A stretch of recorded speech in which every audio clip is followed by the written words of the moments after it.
ကြီးများသည်ကုက္ကိုပင်နှင့်ရှိရာကတ္တရာလမ်းတွင်တဝေါဝေါဖြတ်သန်းလို့သွားနေသည်မြင်းခွာသံနှင့်ကတ္တရာလမ်းထိပြန်စီးချက်မှန်မှန်ဖြင့်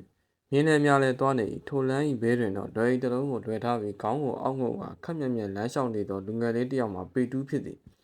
သူသည်လမ်းလျှောက်ရင်သူ၏အဖြစ်ကိုပြန်တွေးနေမိသည်မေသူ၏ရှက်နေသောမျက်နှာကိုသူဆက်ပြီးမကြည့်ရနိုင်သဖြင့်ပွဲချမ်းခဲ့ပြီးမှရှက်ခါအတူလာသောမြင်းလေးကိုတော့မဆောင်ဘဲထွက်လာခဲ့ခြင်းဖြစ်သည်ပေတူးသည်လမ်းသာလျှောက်နေသည်သူ၏မျက်လုံးထဲတွင်တော့မေသူကိုသာမြင်နေရသည်ခေါင်းငုံထားပြန်လျင်လည်းမေသူကိုသာမြင်နေရသလိုဘေးမှကိုကိုပင်များအားကြည့်မိပြန်လျင်လည်းမေသူအပင်ပေါ်မှနေ၍သူအားလက်ပြနေသည်ကိုမြင်မိသည်ထို့နောက်ကြံကားကြီးကိုကြည့်ပြန်တော့လည်းကားမောင်းသူမှာမေသူဖြစ်နေပြီးတစ်လုံးကားကြီးကိုကြည့်မိပြန်တော့လည်းမေသူအားတစ်လုံးများပေါ်ထိုင်လျက်တွေ့နေရပြန်သည်ခတ်ချီပြီးရှေ့မှဈေးချင်းတောင်းကြီးရွက်လာသောအမျိုးသမီးကြီးကိုကြည့်နေရင်မေသူဈေးချင်းတောင်းရွက်လာသည်ဟုလည်းမြင်နေပြန်သည်ပေတူးသည်မျက်လုံးတို့ကိုပုတ်ပြီးခေါင်းကိုခါလိုက်သည်မေသူကသူ့ကိုစိုးမိုးလို့နေပြီဖြစ်သည်ထိုစဉ်မြင်းခွာတန်နှင့်အတူမြင်းလဲတစ်စီးသည်သူ့အနားရက်လာလေသည်သူထိုမြင်းလဲကိုကြည့်လိုက်ရာမြင်းလဲမောင်းသည့်နေရာတွင်မေသူသည်ကျိန်ဆက်ကြကိုကင်ပြီးသူအားလှမ်းခေါ်နေပြန်သည်သူပြုံးပြလိုက်ပြီးရှေ့သို့ဆက်သွားလိုက်၏သူ့စိတ်ထဲတွင်မေသ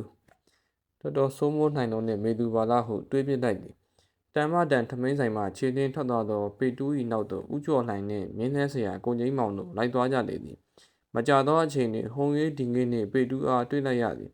ထို့ကြောင့်ကိုကြီးမောင်သည်ပေတူး၏ဘေးတွင်မြင်းလဲကိုရပ်လိုက်ခါဟေးပေတူးမြင်းလဲပေါ်တက်လေကွာ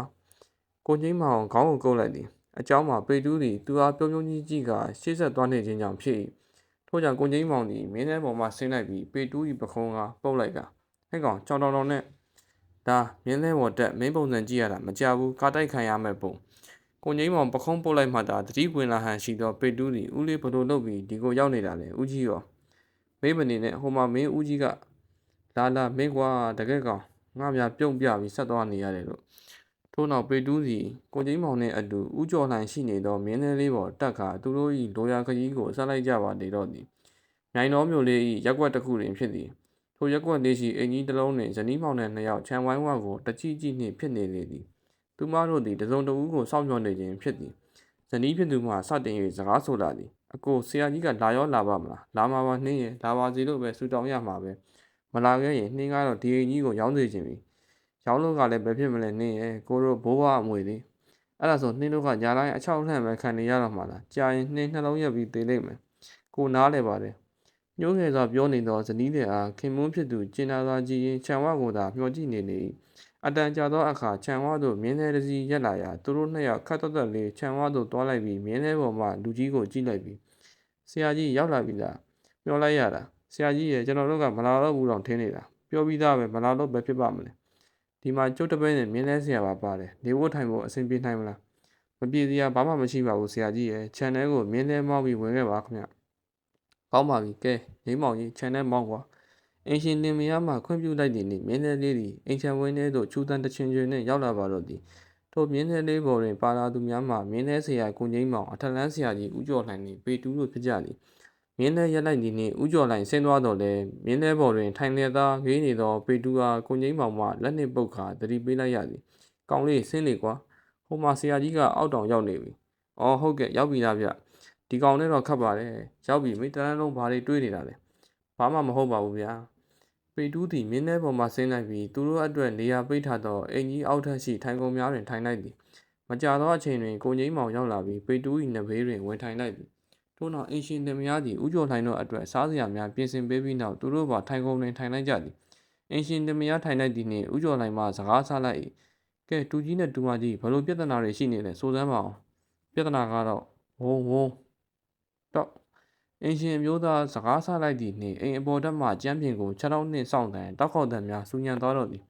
ထိုအတန်များကြားသည်နှင့်အင်ရှင်မျိုးသမီးသည်ခင်မွန်းဖြစ်သူ၏လက်မောင်းကိုဆွဲကင်ကအကိုလှုပ်ပါအောင်သူတို့တောင်းကျမ်းလာပြန်ပြီနှင်းရဲ့ဆရာကြီးတို့လည်းရှိနေတာပဲဘာမှကြောက်မနေပါနဲ့တော့အင်ရှင်တင်မယားသည်ဥကျော်လှိုင်အားအားကိုးသောမျက်လုံးတို့ဖြင့်ကြည့်နေသည်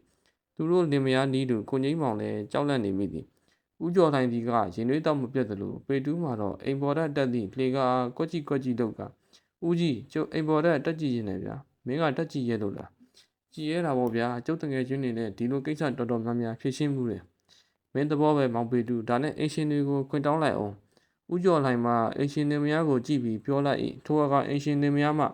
ရပါတယ်တက်ကြည့်ပါဒီကညီလေးဖြစ်ရောဖြစ်ပါမလားရပါတယ်ဗျအေးဆေးပါပေတူးသည်ထိုင်နေရမှထကအိမ်ပေါ်တက်သည့်လှေကားကိုစတင်တက်သွားလိုက်လေတော့သည်ကျိုးနိုင်ကြီးများဖြင့်တိဆောက်ထားပြီးနှစ်ထပ်လုံးပြင်းများကာထားသောအင်ကြီး၏အပေါ်တက်သို့ပေတူးတစ်ယောက်တက်သွားလေသည်အိမ်ပေါ်သို့ရောက်ခန့်နီးလေကျမ်းမြင့်ကိုချိန်ဆောက်တံများနှင့်တောက်ခုတ်တံများပိုကျလာလေဖြစ်သည်သူအိမ်ပေါ်ရောက်သွားချိန်တွင်တော့ထိုအတံများသည်ငြိမ်သွားပြီဖြစ်သည်ထို့နောက်အင်ကြီးအပေါ်သို့တက်အလာဖျားစဉ်အရှိတွင်ငုတ်တို့ထိုင်ကလက်အုပ်ကြည့်ပြီးတရားရွတ်နေသောဘုန်းကြီးတစ်ပါးအားတွေ့ရလေသည်ပေတူးနည်းနည်းကြောင်အန်းဖြစ်သွား၏အိမ်ပေါ်တွင်ဘုန်းကြီးတစ်ပါးရှိနေသည်ကိုဘာကြောင့်အထက်လန်းเสียပင့်လဲဆိုတာနားမလည်နိုင်အောင်ပြစ်မိ၏ထို့နောက်အနှောက်အယှက်မပေးခြင်းသောကြောင့်အိမ်အောက်ထက်သို့ပြန်လဲဆင်းလာခဲ့လိုက်သည်အိမ်အောက်ထက်သို့ပြန်ရောက်သောအခါပေတူးသည်ခုံတွင်ပြန်မထိုင်ပြီးအင်ရှင်လင်မယားကိုတေချာကြည့်လိုက်ပြီးအကိုတို့ကလည်းဘုန်းကြီးပင့်ထားတယ်ဆိုရင်လည်းပြောရောပေါ့ဘာပြောတာလဲညီလေးအိမ်ပေါ်မှာဘုန်းကြီးတရားသာရွတ်နေတာကျုပ်တို့စကားပြောတာစုလို့လှမ်းတတိပေးတာနေမှာပေါ့ဘယ်ဘုန်းကြီးမှမပင့်ထားပါဘူးညီလေးရေကျုပ်တေချာမြင်ခဲ့ရတာဗျအကိုကအင်ရှင်ပါကွာမပင့်ရပါဘူးပေတူးအင်ရှင်ယောက်ျား၏စကားကြောင့်အနှဲငယ်ဇဝေဇဝါဖြစ်မိသည်ထို့ကြောင့်ထိုင်ကုန်ပေါ်တွင်ထိုင်မိဟန်ပြင်မိမှမထိုင်သေးပဲနောက်တစ်ခေါက်အိမ်ပေါ်သို့ထပ်တက်လိုက်ပြန်၏သူအိမ်ပေါ်သို့ရောက်ချိန်တွင်တော့ခုနကဖျားရှင်ရှိတွင်တွေ့ခဲ့သောဘုန်းကြီးမှရှိမနေတော့ပါထို့ကြောင့်သူတယောက်တည်းရေရွတ်လိုက်မိသည်ဟာအစောကဒီနားမှာရှိပါတယ်ဘလို့ဖြစ်ပြီးပျောက်သွားတာလဲကွာ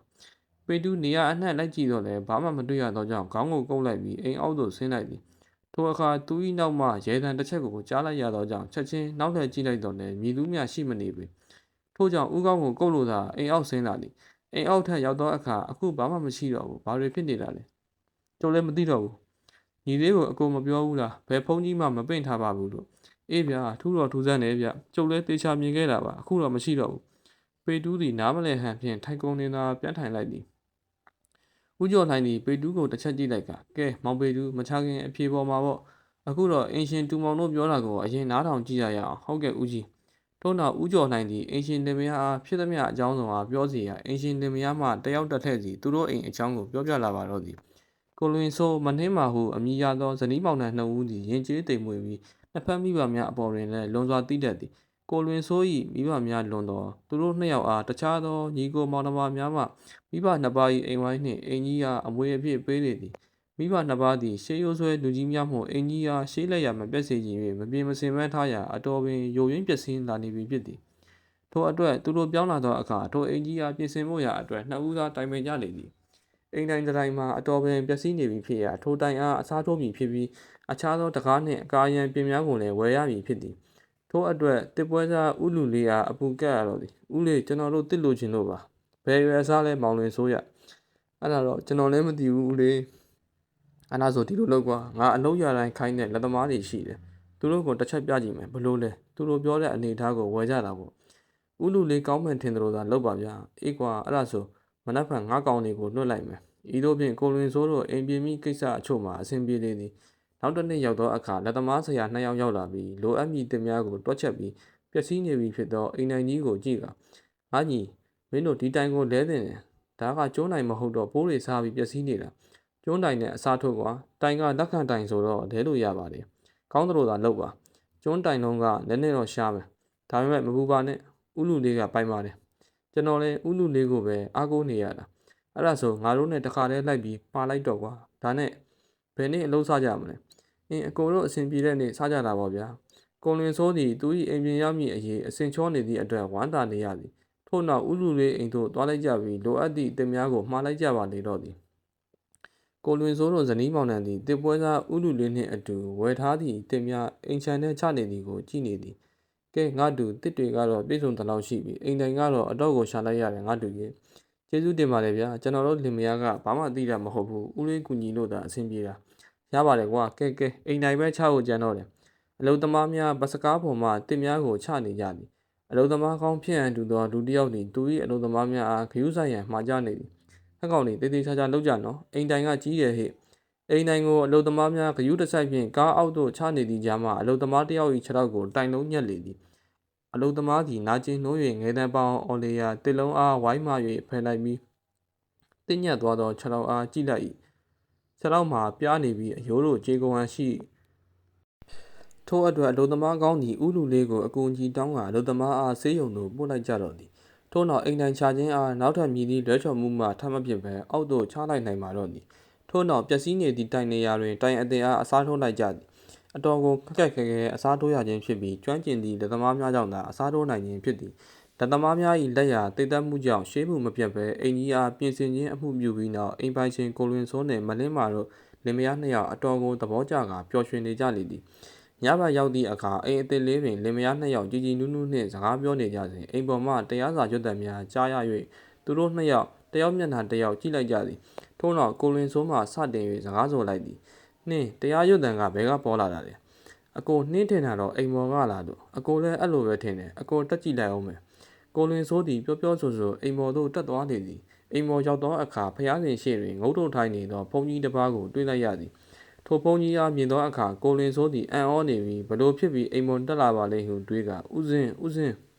တရားရွတ်နေသည့်အတန်ကိုဖုံးအောင်တမင်အတန်ကိုမြင့်ပြီးခေါ်လိုက်သည်သို့ပေမဲ့ဘုန်းကြီးသည်သူအားလှည့်မကြည့်ပဲတရားစာသာဆက်ရွတ်နေ၏ကိုလွင်စိုးသည်သူအိမ်ပေါ်သို့ဘသူမှမသိအောင်တက်လာပြီးသူပြောသည်ကိုဂရုမစိုက်သောဘုန်းကြီးအားအနှဲငယ်ဒေါသထွက်သားကဥစဉ်ဘာလို့သူများအိမ်ပေါ်တက်ပြီးတရားစာရွတ်နေရတာလဲဖေ။ဘုန်းကြီးသည်မိသည့်စကားမှပြန်မပြောတရားအားရွတ်မြဲရွတ်နေ၏ကိုလွင်စိုးသည်ပို၍စိတ်ဆိုးကအတန်ကိုပုံမြင့်ပြီးခေါ်လိုက်သောကြောင့်အိမ်အောက်ထပ်မှဇနီးဖြစ်သူကအိမ်ပေါ်တက်လာပြီးအကိုစူးညံနေတာပဲဘာဖြစ်နေရလဲဘာဖြစ်ရမှာလဲဟိုမှာဦးစင်းတစ်ပါးပေါ့တို့အိမ်ပေါ်တက်ပြီးတရားစာရွတ်နေတယ်ကောင်းကောင်းမွန်မွန်မေးတာလည်းမဖြစ်ဘူးသူကဘလို့လို့ရောက်လာတာလဲတကားတွေပိတ်ထားတာကိုမသိပါဘူးနှင်းရဲ့သူတို့နှစ်ယောက်စကားပြောနေစဉ်မှာပင်တရားစာရွတ်နေသောဘုန်းကြီးမှရပ်သွားလေသည်ထို့နောက်မတ်တက်ရက်လိုက်ပြီးနောက်တင်ကန်းကိုပြင်ရမ်းလိုက်ပြီးသူတို့ဘက်လှည့်လိုက်ခြင်းအမလေးအကိုဘာကြီးလဲသူတို့နှစ်ယောက်လန့်ဖြတ်ကကြက်တည်သေးနေ၏အเจ้าမှာတရားစာရွတ်နေသောဘုန်းကြီးမှသူဝတ်ထားသောအနီရောင်တင်ကန်းမှာတဖြည်းဖြည်းနှင့်အမဲရောင်သို့ပြောင်းသွားပြီးမျက်လုံးတို့သည်မဲနက်လာကကိုခန္ဓာမှာလည်းအနက်ရောင်အခိုးအငွေများထွက်လာလေသည်ကိုလွင်စိုးတို့လင်မယားအားတညုံငေါက်ထိုးကငါ့ကိုလည်းခေါ်လာသေးတယ်ငါ့ကိုလည်းလေးစားမှုမရှိဘူးနင်တို့ထွက်သွားဤသို့ကြောက်မက်ဖွယ်ဟန်ပန်နှင့်ကြောက်မက်ဖွယ်အတန်ကြီးကြောင့်ကိုလင်စိုးတို့လင်မယားသည်လည်းအိမ်အောက်ထက်သို့ပြေးဆင်းသွားလိုက်ကြတော့သည်ဖြစ်တာကတော့အဲ့ဒါပါပဲဆရာကြီးအရင်ကအိမ်ပေါ်တက်တင်အခုနောက်ပိုင်းလှေကားထီအောင်ဆင်းလာတယ်တခြားဆရာတွေပြင်တော့လဲအဆင်မပြေပါဘူးဗျာကိုလင်စိုးသည်သူတို့ကြုံခဲ့ရသည့်များကိုပြောပြပြီးသောအခါပေတူးသည်သူတွေ့ခဲ့ရသောဘုန်းကြီးမှာရိုးရိုးဘုန်းကြီးမဟုတ်ပဲဘုန်းကြီးတရေဆိုသည်ကိုနားလည်လိုက်သည်သို့ပေမဲ့ကြောက်စိတ်တော့ဖြစ်မနေပါငယ်စဉ်ကလေးကတွေ့ကြုံဘူးသောကြောင့်တရေတစေဆုံးကဝေအောက်လိုင်းကိစ္စရပ်များမှာသူ့အတွက်အထူးအဆန်းရည်လို့ဖြစ်မနေတော့ပြီထို့နောက်သူတို့စကားများပြောနေရာညနေဆောင်လာပြီမို့ညနေစာစားရန်အတွက်မနှင်းမှာပြင်ဆင်နေသည်ပေတူးသည်ကုညီတတ်သူပြီးမနှင်းမှာထမင်းပွဲပြင်ဆင်နေသည်ကိုကုညီပေးလိုက်သည်ရတယ်မောင်လေးအေးဆေးနေပါဘာမှမဖြစ်ဘူးအမကျုပ်ကမနေတတ်လို့ပါရပါတယ်ကွယ်ဧည့်သည်ကိုအားနာစရာမလိုပါဘူးဗျာဒီပကံနေအရှိကိုတဲမှာမဟုတ်လားဟုတ်တယ်ကျုပ်တဲသွားလိုက်မယ်ပေတူးသည်ထမင်းပကံများနှင့်တဲတရားရှိသည့်များကိုတစ်ခေါက်ပြီးတစ်ခေါက်တဲပေးသည်ထို့နောက်ထမင်းစားတော့လိုက်ကြပြီးရင်နွေးချမ်းနှင့်အခြားအမီးများဖြင့်အချို့တဲနေချိန်ဥကျော်လှိုင်မှစကားဆိုလိုက်သည်ငါတူတို့အခုညပဲမင်းတို့ပြဿနာကိုရှင်းပေးမယ်ဒီညဦးတို့အပေါ်တက်မှာအိမ်မယ်ဘာတန်ပဲကြကြဘာတွေပဲဖြစ်ဖြစ်အိမ်မော်ကိုတက်မလာပါနဲ့ဟုတ်ကဲ့ငိမ့်မောင်မင်းလည်းကြောက်တတ်တယ်ထင်တယ်အဲ့တော့အောက်ထပ်မှာပဲအိပ်ပေါ့ဟုတ်ကဲ့ကိုငိမ့်မောင်သည်ဦးကျော်လှိုင်တံမှအောက်ထပ်မှာအိပ်ဆိုသောစကားကြမှာမတိမတာတပြင်းချလိုက်မိသည်ဦးကျော်လှိုင်မပြောလျင်သူပြောတော့မှဖြစ်သည်အပေါ်တက်တွင်တော့မအိမ်ရဲပေထို့နောက်မနှင်းမာသည်စောင်းအသည့်ခေါင်းအသည့်များထုတ်ပေးလိုက်သည်ပေတူးသည်စောင်းများခေါင်းများကိုယူကာအိမ်ပေါ်သို့တက်သွားပြီးနောက်အိယာပြင်လိုက်ပြီးအောက်သို့ပြန်ဆင်းလာလေ၏အကြောက်လန့်ကင်းမဲ့သောပေတူးအားအင်ရှင်လင်မယားနှင့်ကိုငိမ့်မောင်တို့အတော်ပင်အံ့ဩလျက်ရှိသည်သူတို့၏စိတ်ထဲတွင်ပေတူးဘာကြောင့်များဒီလောက်တတ်တိကောင်းနေရတယ်လဲဆိုတာတွေးနေကြ၏အချိန်တဖြည်းဖြည်းလင့်လာပြီးမို့ဥကျော်နိုင်သည်အိမ်ပေါ်သို့တက်သွားချိန်အိမ်အောက်တွင်ကြံသောသူများသည်လည်းအိယာဝင်ရန်အတွက်ပြင်ဆင်လိုက်ကြပါလေတော့သည်မြိုင်တော်မြို့သည်နေမျိုးလေးဖြစ်သည်မို့အချိန်အခါအရလျှက်စင်မီမရရှိသေးသည့်အတွက်ပေတူးနှင့်ဥကျော်နိုင်အိမ်နေသောအိမ်လင်းအပေါ်တက်တွင်အောက်လင်းမီးလုံးထွန်းထားလေသည်အောက်လင်းမီးလုံး၏အလင်းရောင်သည်အိမ်အောက်ထက်အထိရှင်းလင်းစွာမြင်နေရပေသည်ပေတူးသည်အိယာပေါ်လှဲလိုက်ရင်သူ၏ဘေးတွင်ရှိသောဥကျော်နိုင်အားစကားဆိုလိုက်လေသည်ဦးကြီးဘုန်းကြီးလည်းဖြစ်တယ်လူလည်းမဟုတ်ဘူးဆိုတော့ဒီအိမ်ပေါ်မှာရှိနေတာဘုန်းကြီးတရေလားအစွဲအလန်းတွေကြောင့်နေမှာပေါ့ဘုန်းကြီးတွေကလည်းတရေဖြစ်တာပဲနော်ဦးကြီးလောဘမောဟဒေါသနဲ့ကိလေသာတဏှာရှိတဲ့လူတွေမှန်သမျှမကောင်းတဲ့ဘုံဘဝကိုရောက်နိုင်တဲ့မောင်ပေတူးရဲ့ကျုပ်ကတော့တိတ်နားမလဲပါဘူးဗျာဒီနေ့ပဲမင်းကိုလက်တွေ့တင်ပေးမယ်အစွဲတွေရှိတဲ့မကျွတ်မတွတ်တဲ့သူတွေကိုဘလို့ကင်တွယ်ရတယ်ဆိုတာဥကျော်လှိုင်မှစကားပြောနေပေမဲ့ပြန်ပြီးဖြေကြားခြင်းမရှိသောကြောင့်ပေတူးအားကြည့်လိုက်သည် ပေတူးသည်အိမ်အပေါ်တက်မှကျွန်းပြားများဖြင့်အကွက်ဖော်ထားသောမျက်နှာချက်ကိုကြည့်ကာပြုံးနေ၏ထို့ကြောင့်ပေတူး၏ပခုံးကိုပုတ်လိုက်ရာမမေသူကျုပ်လာပါပြီဗျဦးကျော်လှိုင်မျက်လုံးပြူးသွားရသည်ပေတူးတွေးနေသည့်အရာကိုလည်းသဘောပေါက်သွားသည်ပေတူးသည်ရုတ်တရက်ပါဇက်မှမေသူ၏နာမည်ထွက်သွား၍ရှက်သွားကကျုပ်အဲ့ဒီထမင်းပိုင်းမှာလုံးနေတယ်လို့တွေးနေတာပါဦးကြီးမင်းစိတ်တွေအဲ့ဒီကလေးမစီပဲရောက်နေတာလားမောင်ပေတူးကျုပ်မညာတတ်ဘူးဦးကြီးတကယ်ကိုမမေသူစီမှာပဲရောက်နေတယ်ခတ်ပြီးကောင်းလေးရကဲမင်းလည်းအရွယ်ရောက်လာပြီဆိုတော့ငါလည်းဒီကိစ္စကိုအပြစ်တော့မဆိုချင်ပါဘူးဒီသူတို့နှစ်ယောက်စကားပြောနေစဉ်ရေတံတစ်ချက်ထွက်ပေါ်လာပြီးအပေါ်မှခုန်ချသည့်အတန်တန်လဲကြားလိုက်ရသည်ထိုအခါဦးကျော်လှိုင်နှင့်ပေတူးသည်ငုတ်တုတ်ထထိုင်လိုက်ပြီးသူတို့၏လွယ်အိမ်များကိုယူလိုက်နေသည်အောင်လင်းတမီ၏အလင်းရောင်အောက်တွင်တော့ဖုန်ကြီးတစ်ပါးသည်မဲနံနေသောတင်ကန်းကိုဝတ်ဆင်ထားပြီးမဲနံနေသည့်အခိုးအငွက်များထွက်နေကလက်ကိုနောက်ပစ်ပြီးဘယ်ပြန်ညာပြန်လမ်းလျှောက်ပြီးရေမောနေသည်ဦးကျော်လှိုင်သည်ထိုင်နေရာမှထားလိုက်၍ပေတူးသည်မတ်တက်ရက်လိုက်ရ၏ထိုအခါဖုန်ကြီးတရေသည်သူတို့နှစ်ယောက်ဘက်လှည့်လာကဟဲ့ကောင်နေမင်းတို့လားငါ့ကိုနှင်ထုတ်ပါနှင်ထုတ်မှာမဟုတ်ပါဘူးမေတ္တာရက်ခံပါပါဒီနေရာကဆရာတော်နဲ့တက်ဆိုင်တဲ့နေရာမဟုတ်ဘူးဒီနေရာကကိုလွင်စိုးနဲ့မနှင်းမာတို့ရဲ့အိမ်ပဲဆရာတော်ဒီကနေထွက်သွားပေးပါဟာမင်းကဘာကောင်မို့ငါ့ကိုအမိန်ပေးနေတာလဲတီလောကဆိုတဲ့ငါကဘဲကောင်းရဲ့စကားကိုမှနားထောင်ခဲ့တဲ့ကောင်းမဟုတ်ဘူးသူတို့ကဒီကိုခေါ်လာတော့ဒီနေရာကငါနေရာပဲထွက်သွားသူတို့ပဲထွက်သွားရမယ်ဆရာတော်ကျုပ်တို့ကောင်းကောင်းပြောနေလို့ထွက်မလားပညာနဲ့နှင်မှထွက်မှာလားမင်းတို့လှုပ်ချင်တယ်လို့လှုပ်တီလောကရှိတဲ့နေရာကတီလောကအပိုင်းပဲဘုန်းကြီးဖြစ်ပြီးအတ္တမာနတွေကြီးနေလို့ဒီဘဝရောက်တာမဆန်းပါဘူးကဲကျုပ်တို့ကိုအဆုံးမဆိုနဲ့ဦးကျော်လှိုင်ကြီးပြောဆိုလွယ်အိမ်ထဲမှာအဝိစာလေးတွေထုတ်ထားသောဆန်စီလေးများကိုကိုင်ကမြတ်စွာဘုရားကိုရှိခိုးပါ၏မြတ်တရားကိုရှိခိုးပါ၏တန်ခါမြတ်တို့ကိုလည်းရှိခိုးပါ၏ကျွန်ုပ်ကျော်လှိုင်သည်ဆရာတို့၏တင်ပြပေးမှုအတိုင်းဘသူကိုမှနစ်နာစေလိုသောစိတ်ဖြင့်တိုက်ခိုက်ခြင်းမဟုတ်ပါထို့အတွက်ဝိဇ္ဇာအပေါင်းတို့မှကျွန်တော်အားအာနာဇများပေးသလားပါဦးကျော်လှိုင်သည်ထိုတို့တိုင်တန်ကစံတုံလေးအားဖြီးလိုက်ပြီးစံများကိုလက်နှင့်ကင်ထားခြင်းဘုန်းကြီးတရေအားစကားဆိုလိုက်သည်ဆရာတော်ကျုပ်ပြောတာကိုနားထောင်ပါလားမင်းတို့အထက်လန်းဆရာကောင်ရဲ့စကားကိုငါလိုဘုန်းကြီးကလိုက်နာစေရလားဆရာတော်သိကြလားသိကြတော့ပေါ့ကွာဘုန်းကြီးတရေသည်ပြောဆိုဦးကျော်လှိုင်ထံပြေးဝင်လာလေသည်ထိုအခါဦးကျော်လှိုင်သည်လက်ထဲမှဆန်စီလေးများဖြင့်ဘုန်းကြီးတရေအားပြစ်ပေါက်လိုက်တော့သည်ဆန်စီသည်လှန်တစင်းထိုးဆိုင်သည်နှင့်ညီမျှစေဘုန်းကြီးတရေသည်ဦးကျော်လှိုင်အနီးမရောက်မီဆန်စီဖြင့်ပြစ်ပေါက်ခံလိုက်ရတော့လေအချိန်ပြင်းသောလှန်များနှင့်ပြစ်ပေါက်ခံလိုက်ရသလိုနောက်သို့လွင့်စင်သွားကအိမ်တိုင်တွင်ကပ်နေသည်လှုပ်ရမရတော့သောဘုန်းကြီးတရေသည်နာကျင်စွာဖြင့်ကျဲတောင်စွာအော်ဟစ်နေ၏ထိုအခါဦးကျော်လှိုင်သည်ဘုန်းကြီးတရေကိုကြည့်ပြီးဆရာတော်ကျွတ်တဲ့အချိန်ကမရောက်သေးဘူးထင်တယ်အဲ့ဒီတော့ဒီအိမ်ပေါ်ကနေထွက်သွားပေးပါမထွက်သွားဘူးနားတယ်တကယ်လို့ဆရာတော်ထွက်သွားမယ်ဆိုရင်ဒီဝေဒနာတွေမခံစားရတော့ဘူးငါထွက်သွားလို့မရဘူးဒီတိုင်မှာပဲနေရမှာဘာပြောတာလဲဆရာတော်ငါကျောင်းစာချုပ်ရှိတယ်ငါဘယ်မှမသွားနိုင်ဘူးဆရာတော်ရဲ့စာချုပ်ကိုယူပြီးဆရာတော်သွားခြင်းတဲ့နေရာကိုပို့ပေးမယ်ဆိုရင်ရောရလားအဲ့ဒါဆိုငါ့ကိုပြင်မပင်ကျောင်းကိုပို့ပေးပါပြင်မပင်ဆိုတာတစ်စိတ်မျိုးကပြင်မပင်ရွာလားဟုတ်တယ်ငါ့ကိုအဲ့ကိုပို့ပေးပါကဲစိတ်ချကျုပ်ပို့ပေးမယ်စာချုပ်ကဗမာယူရမှာလေငါတိုင်အလဲမှာထွင်းမိထည့်ထားတယ်ကောင်းပါပြီဆရာတော်စကားတီကယခုချက်ချင်းဝေဒနာပြောက်စေဦးကျော်လှိုင်၏စကားဆုံးသောအခါတိုင်တွင်ကပ်နေသောဘုန်းကြီးတရေမှဝေဒနာတတ်တော်သောသည့်ဟန်နှင့်ဦးကျော်လှိုင်ကိုကြည့်ပြီးငါဝင်တဲ့နေရာကိုတေချာကြည့်ပါဘုန်းကြီးတရေသည်သူစကားဆုံးသည်နှင့်အမဲရောင်အခိုးအငွေများအဖြစ်ပြောင်းကဦးကျော်လှိုင်၏အရက်နှင့်ညီမြသောကျွန်းတိုင်ကြီးထဲသို့ဝင်သွားလေ၏ထိုအခါမှဦးကျော်လှိုင်သည်အောင်လင်းဓမီကိုဖြုတ်ပြီးဘုန်းကြီးဝင်သွားသောနေရာကိုတေချာကြည့်လိုက်သည့်အခါတထွားများထွင်းထားသည့်တစ်ကိုတေချာပြန်ထည့်ထားသည့်နေရာအားတွေးလိုက်ရပါတော့သည်မနက်မိုးလင်းသောအခါဦးကျော်လှိုင်သည်အိမ်ရှင်ကိုလွင်စိုးအားအကျိုးအကြောင်းပြောပြီးလက်သမားများကိုခေါ်စေသည်ထို့နောက်ညကဘုန်းကြီးတရေဝင်သွားသောနေရာအားထွင်းလိုက်သည်လက်သမားဆရာသည်ထိုတိုင်ကိုထွင်းနေရင်းမှအရင်ပြုလုပ်သွားသူအားတည်သက်လွန်လာသည်ကိုချီးကျူးနေသေးသည်တော်လိုက်တဲ့လက်သမားဆရာများဆက်ရွေးကိုအဖျားမဝင်ဘူးဆိုတာဒီလိုလက်သမားဆရာတွေကိုပြောတာဖြစ်မယ်လက်သမားဆရာသည်ချီးကျူးနေရင်ထိုတိုင်အားထွင်းလိုက်ရာမကြာသောအချိန်တွင်ကျွတ်အိတ်တစ်လုံးနှင့်ထည့်ထားသောပစ္စည်းတစ်ခုအားတွေ့ရလေသည်ထိုအိတ်ကိုဖြီလိုက်သောအခါကြောင်းပြေဝဲသောစာချုပ်ဖြစ်လေသည်ထို့နောက်ဦးကျော်လှိုင်သည်စာချုပ်ကိုယူကာအဝတ်တစ်ခုနှင့်ထုတ်လိုက်ပြီးပေတူးကိုပေးလိုက်ခါစကားဆိုလေသည်မောင်ပေတူးဗျာဦးကြီးမင်းမဲပြင်းမပင်ကျောင်းကိုတွားပို့လိုက်ပါဘာဖြစ်လို့လဲဦးကြီးကမပို့ဘူးလားမင်းမဲတွားပို့လိုက်ပါကွာဦးကျော်လှိုင်မှာအတင်းပို့ခိုင်းနေသည်မို့ပေတူးလည်းဘာမှမပြောတော့ပဲစာချုပ်ကိုသာယူလိုက်ပြီးလွယ်အိတ်ထဲထည့်ထားလိုက်ပါတော့သည်